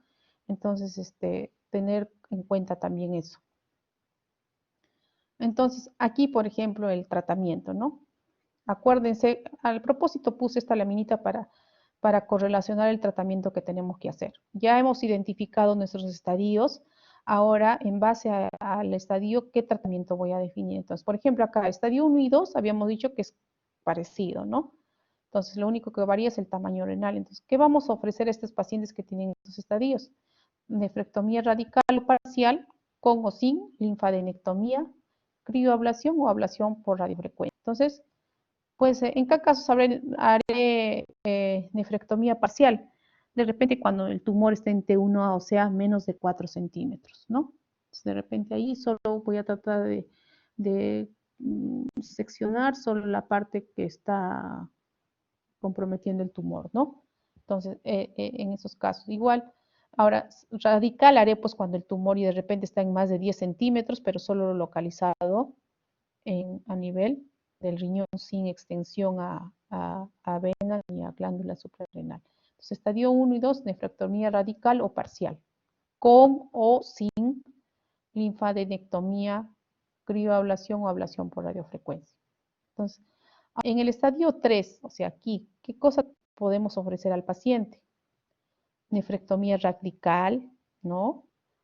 Con linfadenectomía regional. Entonces ahí ya tenemos que hacer resección de los ganglios linfáticos, ¿no? Y en el estadio 4 ya se hace una nefrectomía citorreductiva, resección de metástasis y tratamientos sistémicos. O sea, ya en el 4 vamos a hacer tratamientos sistémicos. ¿Qué opciones tenemos? Inmunoterapia, tenemos antiangiogénicos, tenemos inhibidores de mTOR y quimioterapia, aunque se ha visto que la quimioterapia, como vamos a ver más adelante, no es de elección en este tipo de cáncer, sobre todo renal. O sea, generalmente cuando hablamos de cáncer se nos viene a la mente lo que es quimioterapia, ¿verdad? Entonces, pero en renal no funciona eso. O sea, no, prácticamente no es de elección, no, como quien diría, casi no nos sirve, ¿no? Lo que nos sirve más son, pues, la inmunoterapia, los antiangiogénicos, ¿no? Hasta quizá la radioterapia paliativa. Pero en quimioterapia en general no, por eso está en el último lugar, ¿no? Entonces, acá lo que les quería comentar de un caso que tuvimos en el hospital, teniendo en cuenta factores pronósticos, la edad del paciente y su estado general de salud, ¿no? Es importante tener en cuenta esto también para tomar una decisión. Teníamos una paciente de, ¿cuántos años? Tendría 86 años de edad, ¿ya? Obesa, pero imagínense, bien gordita, tendría un índice de masa corporal de 38, 40, creo que la señora pesaba casi 100 kilos, ¿ya? Y era monorrena, porque aparentemente ya le habían hecho una nefrectomía por un tumor anterior, que puede pasar, ¿no? Se dice que puede haber recaída del tumor en el riñón contralateral más o menos en un 10% de los casos. Entonces, en el caso de la señora, ya tenía, como ven, 86 años, obesa, y en el único riñón que le quedaba encontramos un tumor, ¿no? Un tumor que no me acuerdo el tamaño, pero se planteó que se le debía hacer nefrectomía radical, ¿no? Entonces, ¿qué les parece? ¿Qué harían ustedes ante un caso así? ¿Estaría bien si le hacemos la nefrectomía radical o la observamos o le damos de repente otro tipo de tratamiento? Fue algo que se analizó y a ver, ¿qué harían ustedes? ¿Alguien si puede prender su micro? Doctora, buenas noches. Buenas De noches. repente era algo radical, pero también hay terapias alternativas. Por un lado se puede usar la inmunoterapia y en Alemania se está usando mucho lo que es el muérdago por como tratamiento a cánceres que no se pueden tratar con quimioterapia y el Ya, resultado disminuye el tamaño del tumor. ya, ya, muy Entonces, bien. eso salvaría un poco la funcionalidad del riñón, siendo que ella es monorrena. Ya, sí, sí, supuestamente, o sea, si fuera un paciente joven, en ese caso, o sea, ¿qué hicimos nosotros? Se usó una reunión conjunta con el Servicio de Virología y se planteó los riesgos, ¿no? Si es una señora de 86 años, encima obesa, y es cierto, tiene un tumor ahí, supuestamente de acuerdo a la teoría, lo que debimos haber hecho con la señora es una nefrectomía radical, ¿no es cierto? Entonces, la señora, ¿qué hubiera pasado? Le hubiéramos quitado el único riñón que le quedaba y además que hubiera tenido que ingresar a diálisis. O sea, teníamos que ponerle un catéter y la señora quedaría en diálisis. Entonces, ¿qué optamos nosotros en reunión conjunta con los urólogos? Y no tocar a la paciente. Primero, ¿por qué? Porque tenía 86 años, ¿no? Segundo, porque era obesa. El riesgo de complicación tanto intra como postoperatoria era alta, ¿no? Entonces dijimos no. Entonces, ahorita el tumor no le haciendo daño para la edad que ella tiene, es suficiente con todo lo que tienes. Mejor la mandamos a su casa, que viva su vida tranquila, es cierto, con su tumor. Si por algún motivo tiene hematuria, etcétera, le transfundimos sangre, ¿no? Y la dejamos tranquila, viviendo tranquila y sin estar dependiente de la diálisis. Entonces, en ella lo que se hizo fue eso, ¿no? Fue un tratamiento conservador y más que todo por, por su edad y por la obesidad que tenía y por los riesgos que eso conllevaba, ¿no? Entonces, sin embargo, si fuera un paciente joven, quizás sí le hubiéramos hecho la nefrectomía, ¿no? Y el paciente hubiera entrado probablemente a diálisis, ¿no? Es que a veces los tumores son tan grandes que ya no nos da opción ni a terapia conservadora. Entonces, si están localizados en riñón, la única forma es de hacerles la nefrectomía, o sea, de acuerdo a los estadios se aplica esto, ¿no? Entonces, y de acuerdo, se aplica el tratamiento y pues tenemos muchos pacientes que por tumor recidivante en el riñón contralateral ahorita están en diálisis, ¿no? Esperando un trasplante. Bueno, entonces no se olviden las opciones de tratamiento, ¿no? Estadio 1, 2, la nefrectomía radical. En el estadio 3, igual nefrectomía radical, pero más linfadenectomía regional. En el estadio 4 ya hacemos una terapia ya citorreductiva, ¿no? Y además tenemos tratamientos sistémicos. Entonces, justo lo vamos a comentar acá, ¿no? Cuando se trata de un cáncer renal avanzado, la cirugía no es curativa, ¿no? En cambio, en el estadio 1 y 2 sí, la cirugía es curativa, pero ya cuando el cáncer está avanzado ya no es curativo, ¿no? Entonces, por lo tanto, se recomienda un tratamiento con fármacos que actúen globalmente y lleguen a todos los órganos del cuerpo. Sería un tratamiento sistémico con la finalidad de conseguir remisión de la enfermedad o impedir la progresión de la misma. El cáncer recurrente de células renales es un cáncer que ha reaparecido después de haber sido tratado y puede reaparecer en el riñón o en otras partes del cuerpo, incluso años después del tratamiento inicial. Eso también hemos visto, como les mencioné, puede aparecer en el riñón contralateral. En aquellos casos en los que la enfermedad recae o bien progresa tras la cirugía, debemos proponer también un tratamiento sistémico, ¿ya? En casos seleccionados de recaída única, se puede considerar la cirugía de rescate si es factible. Acuérdense, acá estamos hablando de tratamiento sistémico, no estamos hablando de frente de quimioterapia, que es lo que habitualmente solemos relacionar a las neoplasias, ¿no? Entonces, justo acá dice, ¿no? La quimioterapia en general, ¿no? En general, el cáncer de células renales, a diferencia de otro tipo de tumores, es resistente a quimioterapia. Entonces, si por ahí hay una pregunta y dice, primera opción en cáncer renal, o cuál no aplicaría, no aplicaría quimioterapia, pues, ¿no? Entonces, por lo tanto, necesitamos otras estrategias terapéuticas. ¿Y cuáles son?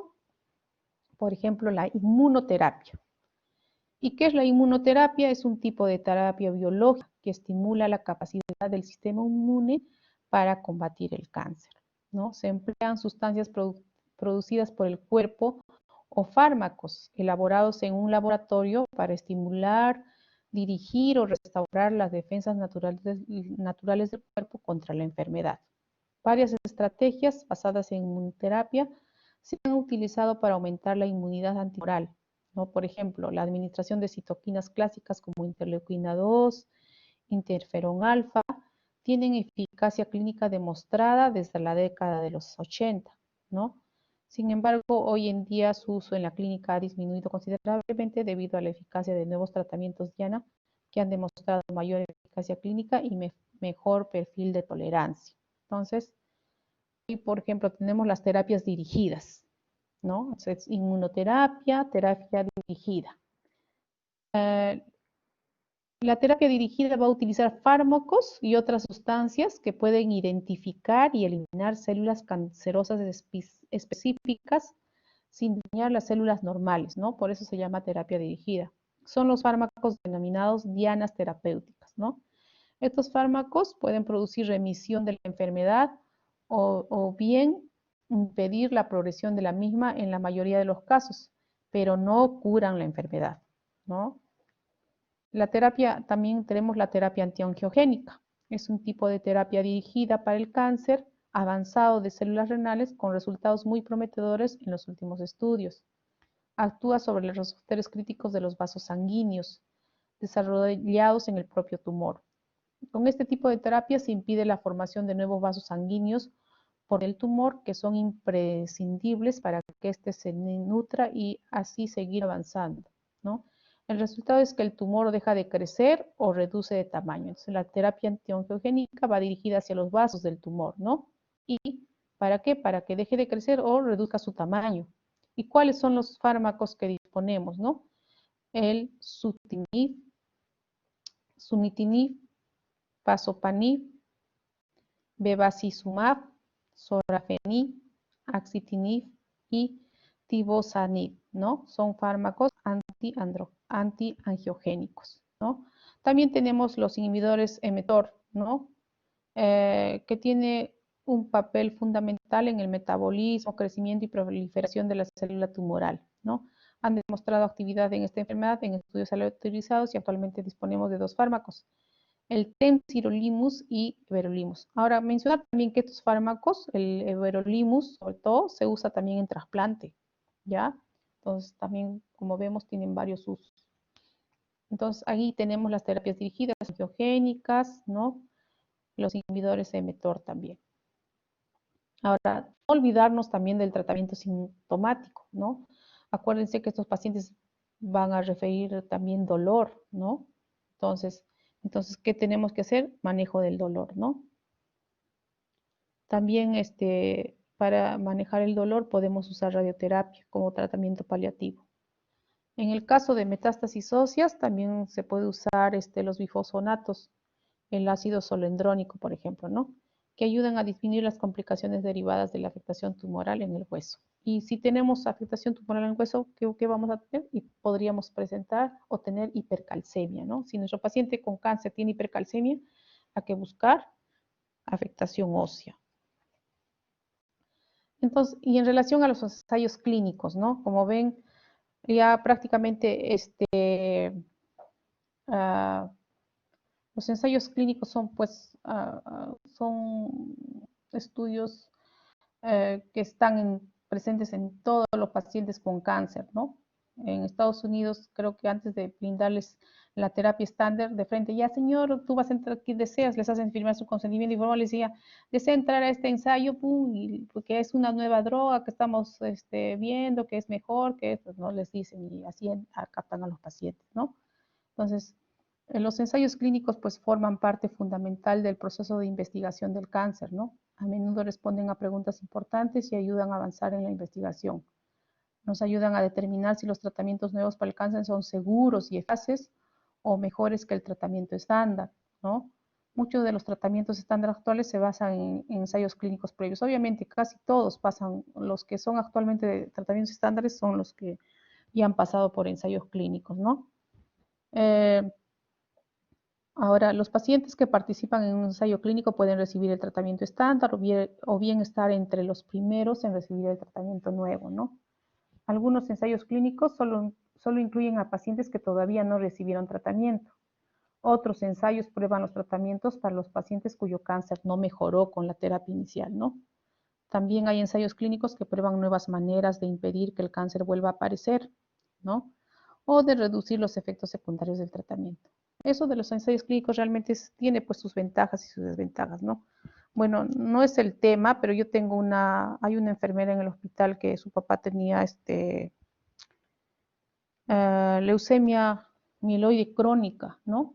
Y supuestamente aquí ya no tenía opción a más tratamiento estándar, ¿no? Entonces ella logró contactarse con un hospital en Miami para someterlo a un ensayo clínico. Y lo sometió y se fue a Estados Unidos, ella con su papá, rezó, siguió el control y ahora ya está curado supuestamente el señor, ¿no? O por lo menos bien controlado. Entonces, como ven, los ensayos clínicos también son buenos, ¿no? Así que los que van a ser oncólogos van a estar metidos en estos ensayos. Bueno, ahora vamos a ver un poco de imágenes en relación a imágenes histológicas en relación a los diferentes cánceres que hemos descrito en la tablita de clasificación. Entonces, importante también conocer que el grado nuclear, ¿no? Presente en las biopsias, en las láminas, en los estudios anatomopatológicos, ha demostrado buena correlación con el pronóstico y es un buen indicador del grado histológico en todos los carcinomas renales. Entonces, por ejemplo, acá, ¿no? Grado 1, hay nucleolos ausentes, ¿no? O inconspicuos y basofílicos, ¿no? Entonces, como ven, los núcleos son en menor cantidad, ¿no? Acá, como ven, cuanto más avanza ya hay mayor, ¿no? Mayor cantidad de nucleolos. Entonces, nucleolos acá, en cambio, en el 2 ya son conspicuos y eosinofílicos, ¿no? Visibles, pero no prominentes. En el 3 ya hay mayor cantidad, ¿no? Son igual, mayor cantidad. Y en el 4 ya, aparte de ser abundantes, ya hay células gigantes, multinucleadas y hay diferenciación sarcomatoide, rhabdoide y hay pleomorfismo nuclear extremo, ¿no? Entonces, en base a eso también, en base a qué tipo de núcleos encontremos en la anatomía patológica, podremos ver el pronóstico del paciente. Entonces, aquí, por ejemplo, tenemos los hallazgos macroscópicos del carcinoma de células claras, ¿no? Que habíamos mencionado, que es el cáncer más frecuente, ¿no? Entonces, son lesiones usualmente solitarias, ¿no? Y unilaterales, ocupan la corteza. ¿Se acuerdan que el cáncer empieza en la corteza? Pero al crecer terminan reemplazando al menos parcialmente la médula y se extiende al tejido perirenal. Claro, si es que ya se extiende, ya depende del grado en el que lo encontremos, pues, ¿no? Pero ven, acá está el cáncer, ¿no? Ya prácticamente queda ya un poco más de la mitad del riñón ha tomado, ¿no? Bueno, hay áreas amarillentas, cafés, zonas pálidas, ¿no? Hay cambios quísticos también, acá hay pequeños quistes, puede haber también necrosis, hemorragias, ¿no? Entonces, eso es en relación a los hallazgos macroscópicos. En los hallazgos microscópicos, como su nombre mismo indica, son células claras, ¿no? El citoplasma es amplio, ¿no? Y aparece vacío.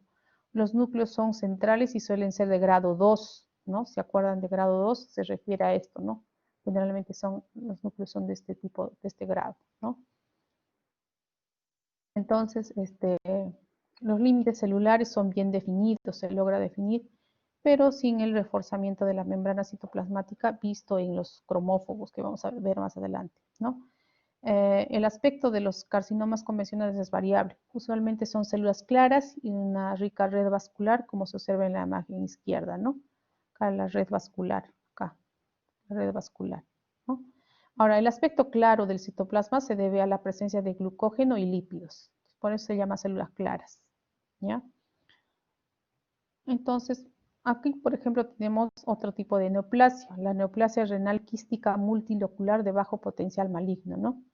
Son lesiones difusamente quísticas por definición. No hay áreas de componente sólido. Como ven, todo es quiste, ¿no? Aunque pueden haber pequeños nidos de septos interquísticos. Acá están los septos, ¿no?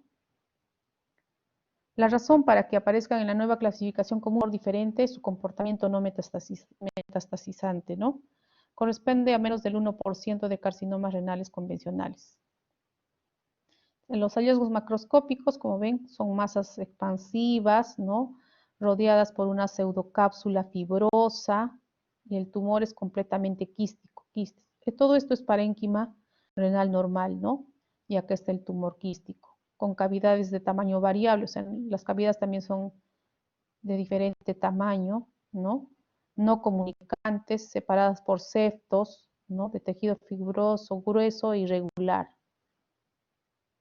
La lesión es bien definida. Entonces, miren aquí, este es un tumor renal quístico multilocular de bajo potencial maligno. Entonces, en el hallazgo microscópico, lo que vamos a ver, pues, ¿no? Hay cavidades, ¿no? Que pueden estar llenos de eosinófilos o de sangre, ¿no? Otras veces pueden aparecer vacías. El carcinoma papilar de células renales, recordar que es un tipo de carcinoma, el más frecuente, de los pacientes con enfermedad renal terminal, o sea, los pacientes que están en diálisis, ¿ya? Es también conocido como carcinoma cromófilo y carcinoma túbulo-papilar, ¿no? Inicialmente se clasificaban en este tipo solo las lesiones que eran papilares en más del 50% del tumor, sin embargo, hay carcinomas predominantemente compactos y quísticos, ¿no? Corresponden al 10 al 15% de células del carcinoma celular renal, ¿no? Resecados en adultos. Son bilaterales con mayor frecuencia, ¿no? Entonces, habíamos visto que generalmente en el carcinoma celular renal convencional es menos frecuente, ¿no? La bilateralidad. En cambio, en estos sí son bilaterales, ¿no? Algunos se asocian a adenomas. Por angiografía, la mayoría son hipovasculares. Claro, porque son, acuérdense que si este cáncer ya se está presentando en riñones ya terminales, ¿no? Porque están en pacientes terminales que ya pues prácticamente va a haber pura esclerosis, entonces no va a haber mucha vascularización en esos cánceres. A la anatomía microscópica, o sea, al microscópico vamos a encontrar células cúbicas, ¿no? Acá, células cúbicas que, que cubren papilas con tallas ocupadas, muchos de ellos, ¿no? Por células espumosas. Estas células espumosas, ven estas células espumosas, ¿no? Los núcleos son de grado 2 y hay pocas mitosis, ¿no? Estos tumores son multifocales y o bilaterales, su pronóstico es relativamente bueno. El carcinoma cromófobo de células renales corresponden aproximadamente al 5% de tumores epiteliales renales de adultos, ¿no? No tienen predilección por sexos y se suelen presentar en edades similares a las de células, al carcinoma de células renales de células claras, ¿no? Se cree que tienen un mejor pronóstico que el carcinoma convencional de grado y estadio similar. Acá lo que llama la atención es, miren, son células bien definidas, ¿no? Con citoplasma, con membranas citoplasmáticas gruesas, ¿no? Citoplasma amplio, con gránulos, ¿no? Tienen el aspecto de células vegetales. Los núcleos son centrales, ¿no? Y hay halo claro perinuclear, ¿no? Casual. Entonces es un carcinoma cromófobo de renales. Si se le hace histoquímica va a ser positivo, ¿no? Al hierro coloidal de Ali, que se va a ver ese color, ¿no? Medio azul, azulino, medio turquesa. El carcinoma de conductos colectores de Bellini, ¿no? Es el tipo de carcinoma celular renal con comportamiento más agresivo, ¿no? Corresponde a menos del 1% de las neoplasias epiteliales renales. Se cree que se originan de y se diferencian de células de conductos colectores medulares. Suelen ser sintomáticos al momento del diagnóstico, probablemente en relación con su crecimiento más rápido y su localización más cercana a la pelvis renal. Hay metástasis, o sea, es muy maligno este carcinoma, ¿no? Hay metástasis en aproximadamente el 40% de los casos al momento del diagnóstico, ¿no? La mayoría de los pacientes mueren por ese tumor a los 2 años del diagnóstico, el carcinoma de conductos colectoidini. Y como ven, miren acá, a ver, las células irregulares, ¿no? Son lesiones de más alto grado y peor pronóstico, ¿no? Podríamos decir que estamos en relación a las características nucleares en el grado 4, ¿no? Adoptan un patrón papilar y tubular en medio de un estroma desmoplástico, ¿no? Un estroma desmoplástico, característica muy importante para diferenciarlo de otro tipo de carcinoma renal. Entonces, el carcinoma de conductos colectores de Bellini, muy maligno. El oncocitoma, ¿no? Es un tipo característico de tumor benigno, ¿no? Separado de los tumores antes desde los años 70. Corresponde a aproximadamente el 5% de neoplasias epiteliales de adultos, ¿no? Se postula que se originan de las células intercaladas de conductos colectores, igual se dice de los carcinomas cromófobos, ¿no? Son lesiones usualmente asintomáticas, algunas veces se manifiestan con dolor, masa abdominal o hematuria. Como ven, una diferencia sería que son de mayor tamaño que el tipo de carcinoma de células claras, ¿no? Y generalmente son de aspecto benigno. La edad media al diagnóstico es aproximadamente 62 años, con un rango bastante amplio de 10 a 94 años, ¿no? Es más frecuente en hombres, con una relación de 2 a 1, ¿no? Se describen 4 características angiográficas, ¿no? Eso cuando le hacen angiografía. Anillo lúcido, creado por la cápsula tumoral, un patrón capilar homogéneo con densidad similar al parénquima renal, distribución homogénea del material de contraste en el tumor, ¿no? Y apariencia en radios de rueda de las arterias que lo irrigan, ¿no? En algunos casos hay lesiones múltiples, ¿no? Oncocitos u oncocitomatosis, y pueden coexistir con carcinomas renales, ¿no? Un hecho que parece tener mucha implicancia en su histogénesis es la frecuencia con la que se detectan carcinomas cromófobos en los casos de oncocitosis, demostrando la estrecha relación entre estos dos tumores. Y ahí está la histología del oncocitoma, ¿no? Se podría decir que tiene un grado nuclear así disperso, ¿no? Se ponen formando túbulos o nidos. ¿Sí? ¿Alguien decía algo?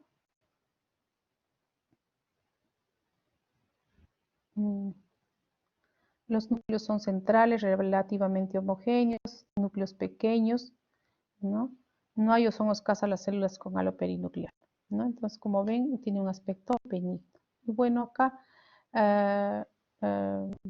diagnóstico diferencial en tumores renales con células granulares eosinofílicas, más que todo para esto es en el estudio anatomopatológico cuando se aplica la histoquímica, ¿no? El carcinoma celular renal convencional, en histoquímica, áreas con células claras, ¿no? Hierro coloidal negativo, ¿no? O débil y focal. En el cromófogo, igual áreas con células y patrón característico, hierro coloidal positivo, oncocitoma, que es aparentemente benigno, no áreas de células claras o de cromófogo, hierro coloidal negativo apical, más que todo eso. Y bueno, eso es todo. Y no se olviden que ser fumador es un factor de riesgo para neoplasia renal. ¿Alguna pregunta?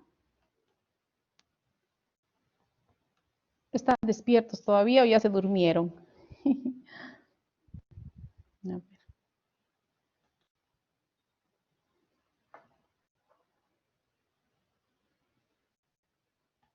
A ver, ¿alguien quería hablar?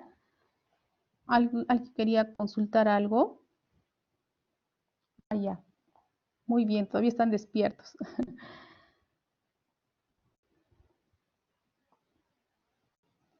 Doctora, Sí, en, sí, Mateo. bueno, en caso de trasplante renal, cuando un paciente cursa con infecciones severas, ¿cuál sería el pronóstico de ese órgano trasplantado? O sea, simplemente ya se toca perder nada más para poder salvarlo de ¿Es una infección severa o cómo sería? De una infección severa, dices. Ajá, una sepsis o algo, porque, o sea, estamos hablando de un paciente que ha recibido un trasplante renal y está bajo inmunosupresión y todo, que no haga rechazo de órganos. Pero si es que por X motivos hizo alguna enfermedad que lo comprometa, no queda de otra que simplemente perder ese órgano trasplantado. Claro, por ejemplo, ¿alguna enfermedad tiene más a decir? ¿Una neoplasia extrarrenal, por ejemplo? Bueno, yo me refería a una infección severa, por lo que toman A una sepsis. inmunosupresores. A una Ujú. sepsis. Ya miren, cuando tenemos un paciente con sepsis severa, el riñón trasplantado pasa a un segundo plano, ¿no? Primero está la vida del paciente, ¿no? Igual cuando tenemos un paciente trasplantado y que tiene una neoplasia, digamos, este, ya ponte que le haya dado una neoplasia en el riñón trasplantado, igual se sigue con el mismo protocolo, ¿no? Y si tienen una neoplasia extrarrenal, igual se suspende la inmunosupresión y la prioridad es el tratamiento de la neoplasia, ¿no? Independientemente si se puede salvar o no el riñón. Ahí prevalece primero la vida del paciente y en segundo plano el riñón. Igual pasaría con una infección, si es una infección severa, ahí lo que tengo que hacer primero es suspender todos los inmunosupresores y tratar primero la infección. Y después de eso, reevaluar, ¿no? Si logré controlar la infección, reevaluaré recién el riñón y veré si reinicio inmunosupresión o no. Gracias, claro. Ya, de nada, Jorge. ¿Alguien más, alguna pregunta? Doctora, ¿qué tal? Buenas noches. Sí, Buenas noches. Doctora, siempre que tengamos pensando en una enfermedad congénita o en una enfermedad neoplásica, las mejores métodos diagnósticos, digamos, para confirmar nuestro diagnóstico en realidad, va a ser la resonancia magnética nuclear y la gammagrafía. lo mejor no, o sea, tenemos que seguir el paso, ¿no? Los pasos. Primero siempre la ecografía. En base a eso, en caso de neoplasias, primero la ecografía. Si en la ecografía nos informan de que hay un tumor, ampliaremos nuestro estudio con tomografía. Si en la tomografía se menciona de que el tumor está localizado y que no hay extensión, entonces quedamos ahí. Pero si vemos de que hay extensión del tumor, por ejemplo, en vena renal o vena cava o hay un trombo, entonces ahí voy a pedir resonancia para definir bien la extensión del tumor, ¿no? Entonces, eso en caso de neoplasias. En caso de malformaciones congénitas, habitualmente no solemos pedir resonancia, depende de la patología que se nos presente, ¿no? Por ejemplo, si tiene un reflujo vesículo-uretral, ahí pediré el estudio de confirmatorio se hace con cistoscopías, ¿no? Estudios de gammagrafía para ver también si hay cicatrices renales. Entonces, depende de cada caso.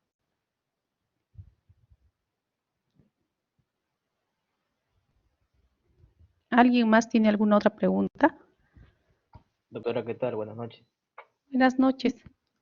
Doctora, una consulta. En un carcinoma renal que se sospecha que hay una infiltración de la vena cava inferior, si bien es cierto, se usa la resonancia magnética, pero también se podría hacer una tomografía o ambas, o cuál sería la más indicada. O sea, como les dije, ¿no? Nuestros pasos son, primero hacemos la ecografía y después pedimos la tomografía. Si en la tomografía vemos que hay invasión de vena renal, yo tengo que ampliar mi estudio. La resonancia va a tener más sensibilidad en esa parte. Entonces vamos a tener este, que pedirle una resonancia que nos va a aclarar cuánto es la extensión, ¿no? Del tumor. Entonces va así.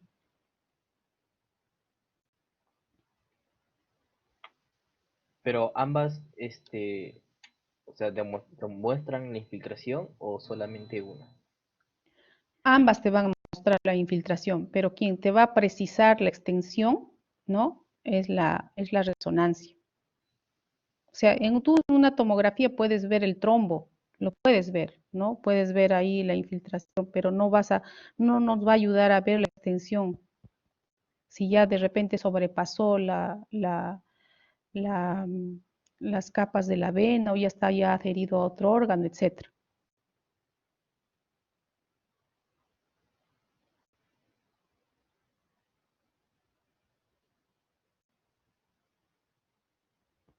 ¿Alguien más? ¿Alguna otra pregunta?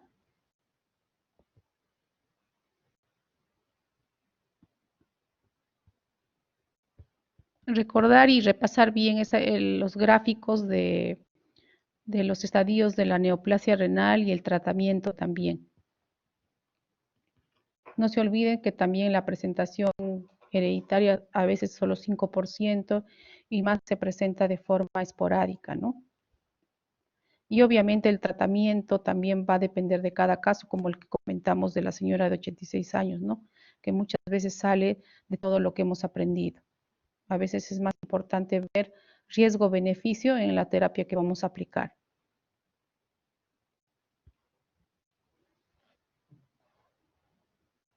¿Alguna otra pregunta más?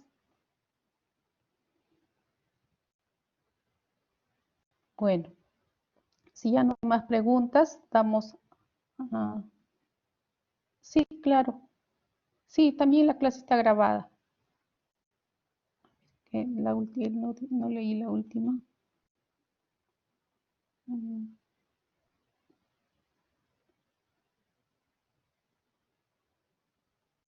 Allá, si se derivan a nefrología o oncología.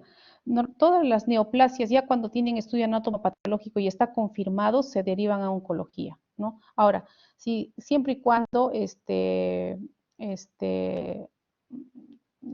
digamos, el tumor ya está en estadio 4, por ejemplo, ¿no? Se deriva en oncología. Pero si el tumor está en estadio 1 o 2, donde el tratamiento, y incluso en el estadio 3 el tratamiento es curativo, entonces es que generalmente el seguimiento lo hace el urólogo, ¿no? Que son los que operan la parte del tumor, y el oncólogo ya maneja cuando ya está el tumor está extendido, ¿no? Se tiene metástasis.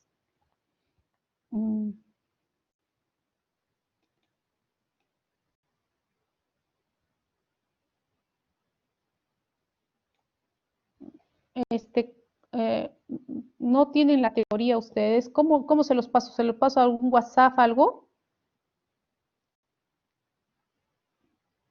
Patricia, ahí me pregunta si para pasarles la teoría.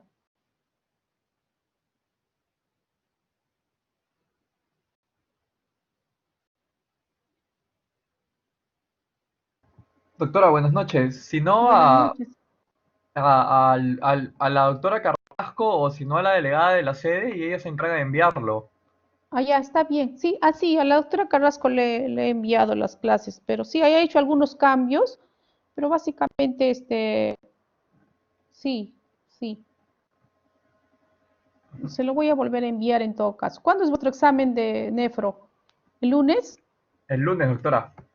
Ya, ya. Está bien. Hoy día mismo le voy a volver a enviar a la doctorita para que les reenvíe a ustedes. Gracias, Listo. doctora. Entonces, bueno, gracias por escucharme. Ha sido un gusto estar con ustedes. Y bueno, les deseo lo mejor en toda vuestro entrenamiento como estudiantes y más adelante también en la práctica clínica, ¿no? Bueno, y si en algún momento alguien de repente hace internado o residencia en Almenara, ahí nos pueden encontrar en el servicio de nefrología. Muchas gracias.